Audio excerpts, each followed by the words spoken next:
1.5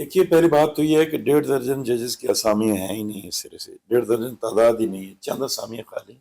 یہ 3 اسامیاں میرے خیال سے chief supreme election court, chief election اسی کمشنر، طرح 5 ہائی کورٹ میں، چیف الیکشن کمشنر کی تقرری جو جی آئینی تقاضا سروس تھا ٹریبیونل کے وہ نہیں ہوئی۔ جی جی یہی وہ چیزیں چند تھی کہ جس پہ ہم اپنے دیدن ٹیم کیپٹن جو تھے سوللی ان کا اختیار تھا۔ ہمارا ایک ایڈوائزری رول ہے اور ہمارا ضمیر مطمئن ہے، ہم نے آپ تحریک کرتے رہے اس حوالے سے؟ ایڈوائزری رول میں ہم نے کبھی کوئی کوتاہی نہیں کی، گزارش کرتے رہے اس وقت کے اپنے ٹیم کیپٹن سے کہ جناب والا یہ ایک آئینی ذمہ داری ہے، آپ اور لیڈر آف اپوزیشن مل کے چیف الیکشن کمشنر کا تقرر کریں، احتساب بیورو کے چیئرمین کا تقرر کریں۔ دیکھیے جتنی کانسٹیٹیوشنل پوزیشنز ہیں جی جی جو ویکنٹ پڑی ہوئی ہیں، ان کو اس وقت قانون بنانے آئین بنانے والوں نے ویسے تو ان چیزوں کو نہیں بنایا، ٹھیک ہے، لیکن باوجود نہیں ہو سکا، اور یہ ایک ایسا سکم تھا۔ صحیح، اگر اس وقت یہ تاخیری وجوہات نہ ہوتی، یہ تاخیری حربے نہ اختیار کیے جاتے، تو شاید یہ تبدیلی کی ضرورت محسوس نہ ہوتی، اور آج بھی ہمارے محترم دوست بھائی ساتھی چودھری نواب اللہ کی وزیر اعظم ہوتے۔ لیکن المیہ یہ ہے کہ بعض اوقات ہم چیزوں کو اپنے نقطہ نظر سے دیکھتے ہیں۔ ہم یہ گزارش کرتے تھے کہ ہمیں عامت الناس کی پلس کو سمجھنا چاہیے، ٹھیک ہے، اور گلی محلے میں چوک چوراہے میں لوگ کیا باتیں کر رہے ہیں، ایک بیانیہ زور پکڑ رہا ہے، ہمیں کوئی ایسی کاوشیں، کوئی ایسے دیدنی اقدامات کرنے کی ضرورت ہے تاکہ ہم جو بد اعتمادی کی طرف لوگ جا رہے ہیں، بالخصوص ہمارا یوتھ بد اعتمادی کی طرف جا رہے ہیں، ان کو ہم ٹلٹ کریں۔ ان میں انوار الحق صاحب میں بے پناہ خوبیاں بھی تھیں، لیکن چند ایک جو ان کی شخصی کمزوریاں تھیں اس کی وجہ سے ہمیں نقصان ہوا، اور ہم آخر یعنی دم وہ تک، کابینہ کی سنتے نہیں تھے؟ میں اب اس طرح پلینلی اس الفاظ میں نہیں کہنا چاہتا، لیکن ان کے پاس ہر نقطے پہ ایک دلیل ہوتی تھی، دلیل کے ہتھیار سے مسلح ہوتے تھے۔ تو میں نے کہا نا کہ میں اب ان کو ماضی کسی میں نہیں اعتبار جانا سے میں ان کو مطعون نہیں ٹھہرانا چاہتا۔ کچھ تو تھی غلطی، he is very near and dear to me, میں ذاتی بات کروں، جی جی، وہ جو اس وقت پرائم منسٹر ہیں یہ ان کے سب سے زیادہ قریب تھے، میں ان کے سب سے زیادہ قریب تھا، 2-3 ساتھی اور سب سے زیادہ قریب تھے، اور ہمیں جماعت کے اندر بھی، پیپلز پارٹی کے اندر بھی ہم پہ طنز کیا جاتا تھا کہ ہم ان کے قریب ہیں۔ جی جی، ہم ان کے قریب کسی ذاتی منفعت کی بنیاد پہ نہیں تھے، ہم چیئرمین بلاول بھٹو زرداری کے فیصلے کے مطابق ہم ان کے ساتھ تھے، صحیح، اور ہمارا ایمان یہ تھا کہ جس کے ساتھ پارٹی نے ہمیں رکھا ہے کہ آپ ان کے ساتھ کھڑے ہوں، تو پھر ہم ہاف ہارٹیڈلی اس کے ساتھ کھڑے نہیں ہو سکتے، پھر ہم ہول ہارٹیڈلی ان کے ساتھ کھڑے، ان کی ساری اچھائی برائیوں میں ہم شریک تھے۔ تو جہاں تک کہنے کی باتیں ہیں، پبلک تک ان کا اس انداز میں ایکسیس نہیں تھی، ان کا اپنا ایک مزاج تھا، تھوڑا آئسولیشن میں وہ زیادہ رہنا پسند کرتے تھے۔ تنہائی پسند تھے، ہم چونکہ سیاسی کارکن ہیں، ہم پبلک میں رہتے تھے، ہم جو خامی جو کمی محسوس کرتے تھے ہم ان کے ساتھ شیئر کرتے تھے صحیح ہے، کہ سر اس طرح نہیں، اس طرح ہونا چاہیے، اس طرح نہیں، اس طرح ہونا چاہیے، لیکن ان کا اپنا ایک مزاج تھا، وہ جبلت تبدیل نہیں ہوتی، ہم ان کی جبلت کو تبدیل نہیں کر سکتے۔ نہیں کر سکے۔ موجودہ جو وزیر اعظم ہیں فیصل ممتاز راٹھور صاحب، ان کے بھی آپ بہت قریب ہیں، آپ کا ان کے قریبی ساتھیوں میں شمار ہوتا ہے، جی اور گزشتہ دنوں انہوں نے آپ کے حلقے کا بھی دورہ کیا، تو کیا سمجھتے ہیں کہ جو جن مسائل کا ہم نے تھوڑی دیر پہلے ذکر کیا، ججز کی اسامیوں کے حوالے سے، چیف الیکشن کمشنر کی تقرری کے حوالے سے، تو کیا سمجھتے ہیں کہ آنے والے دنوں میں یہ جو مسائل ہیں یہ حل ہو پائیں گے؟ بالکل، یہ جتنے بھی لانگ سٹینڈنگ ایشوز ہیں وہ ہماری منصبی اور آئینی ذمہ داری ہے، چیف الیکشن کمشنر کا تقرر، ججز کی تقرری میں جو آئینی قانونی طریقہ کار ہے اس کو اپنانا، وہ آپ انشاءاللہ تعالیٰ جلد اس کو ہوتا ہوئے دیکھیں گے۔ چیئرمین سروس ٹریبیونل جو 1.5 سال سے نہیں ہے، لگی سرکاری ہوگی، ہوگی، ہاں، ڈے بیفور، کل پرسوں ان کا نوٹیفیکیشن ہوا، پرسوں نوٹیفائی ہمارے ہو گیا، سیکٹری لا جو ہیں وہ ہمارے ڈسٹرکٹ اینڈ سیشن جج ہیں، چیئرمین احتساب بیرو کب لگ رہے ہیں؟ وہ بھی انشاءاللہ جلد لگ جائے گی۔ تو حلقے کا دورہ کیا وزیر اعظم صاحب نے، تو آپ کے جو مد مقابل امیدوار ہیں شاہ غلام قادر صاحب، ان کی طرف سے الزامات بھی آئے کہ آپ نے ہمارے منصوبوں پہ تختیاں لگا دی، کیا حقیقت ہے؟ دیکھیے الزام لگانا بہت آسان ہے، شاہ صاحب تھوڑا سا رنجیدہ فکر ہیں, ہمیشہ رنجیدہ رہتے ہیں, اور میں نے ان کی باڈی لینگویج میں دیکھ رہا تھا اس دن وہ اسلام آباد کسی میٹنگ سے فارغ ہو کے صحافی ان سے پوچھ رہے تھے. تو یہ نیلم ویلی خدا نخواستہ نو گو ایریا نہیں ہے, وہ میرا بھی حلقہ انتخاب ہے. جی جی. میں 2 حلقوں سے انتخاب لڑا, 1000-1500 ووٹ کا میرا اور شاہ صاحب کا فرق ہے, اور پرائم منسٹر پوری ریاست کا ہے, وہ 27 حلقوں پہ نہیں ہے. جی جی. یہیں سے ہمیں ان کی سیاسی سوچ پہ مجھے تو ماتم کرنے کو جی چاہ, جس انداز میں انہوں نے کہا کہ وہ وزیر اعظم بنتے ہی میرے حلقے میں گئے. ہم کو پولیٹیکل پوائنٹ سکوروں کے لیے نہیں گئے, آگے سخت موسم آ رہا ہے, 5 تاریخ کے بعد برف کا ایک سپیل آنے والا ہے. تو میں نے کوشش کی کہ میں وزیر اعظم کو اپنے حلقہ, دونوں حلقہ انتخاب نیلم ویلی کے اندر لے کے جاؤں. کسی بڑے آدمی کے جانے سے علاقے کو فائدہ ہی ہوتا ہے, نقصان نہیں ہوتا. یہ حلقے کسی کی جاگیر نہیں ہوتے, یہ غلط فہمی ہے کسی کو, تو وہ اپنی غلط فہمی کا ازالہ کر لے. اور اگر کچھ سیاسی پروسیس کے ذریعے اس سسٹم کے اندر آیا ہے تو اس کو سیاسی ذہن کے ساتھ گفتگو کرنی چاہیے اور کھلے ذہن کے ساتھ بات کرنی چاہیے. کل تک تو ہمارے ووٹر تھے, کیا ہم نے ان کو پٹے پہ لکھ کے دیا کہ ہم آزاد کشمیر کی ان حلقوں میں جن میں مسلم لیگ نون کے لوگ ہیں وہاں نہیں جائیں گے؟ یہ ہمیں بہت افسوس ہوا. مجھے بڑے سینئر پولیٹیشین ہیں شاہ غلام قادر صاحب, بہت احترام ہے میرے پاس ان کے لیے, لیکن جب وہ سچی گفتگو کرتے ہیں, جب وہ معیار سے نیچے آ کے گفتگو کرتے ہیں, بلو دا بیلٹ گفتگو کرتے ہیں, بندے کو تکلیف ہوتی ہے. وہ اس طرح ہمیں ڈرانے کی کوشش کرتے ہیں, اس طرح کو مانیٹر ہوتا ہے. آئیں اسمبلی کے اندر لیڈر آف اپوزیشن ہے, ویل فیس ہے, آئیں الزامات لگائیں, چارجز لگائیں, ہم انشاءاللہ تعالیٰ ان کے ہر سوال کا تسلی بخش جواب دیں.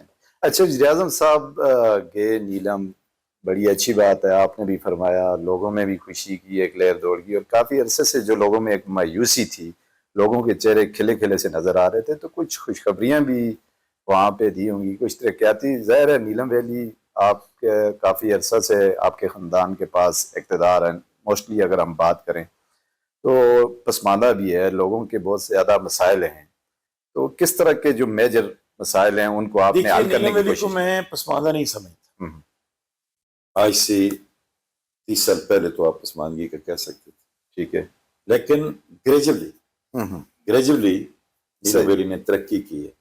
اور نیلم ویلی میں نیلم ویلی کا مینڈیٹ جس کو بھی ملا, ماضی میں مجھے ملا یا زید کو ملا, بکر کو ملا, جی جی, ہمارے جو مخالف ایم ایل اے تھے, ہر شخص نے کنٹریبیوٹ کیا ہے, ہر شخص کی کنٹریبیوشن, ہر شخص کا ایک کردار ہے نیلم ویلی کو آگے لے جانے میں. کسی نے اس کو ریورس گیئر پہ نہیں لگایا. یہ ایک فینومنا ہے کہ ہم کہتے ہیں کہ ہم پسماندہ ہے, اللہ کا احسان ہے, ذہنی طور پر پسماندہ نہیں. میاں صاحب گفتگو کا سلسلہ جاری رکھیں, یہ ہم پہ ایک چھوٹے سے بریک کا وقت بچاتا ہے, بریک کے بعد دوبارہ حاضر ہوتے ہیں. اسٹے ود اس.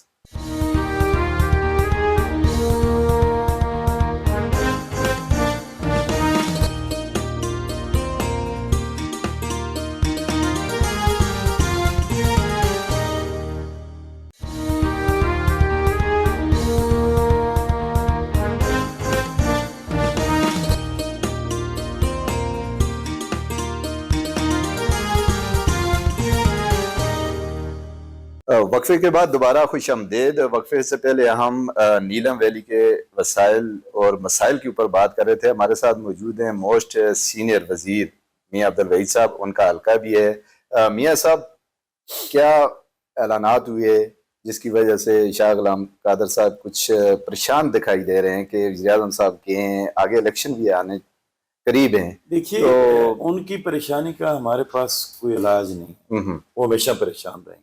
ٹھیک ہے, ماضی میں جو نورلک نیلم ویلی گئے, 3 سے 4 بار نیلم ویلی گئے. جی ہاں, آپ ہی کی دعوت پہ گئے؟ بالکل میری دعوت پہ گئے.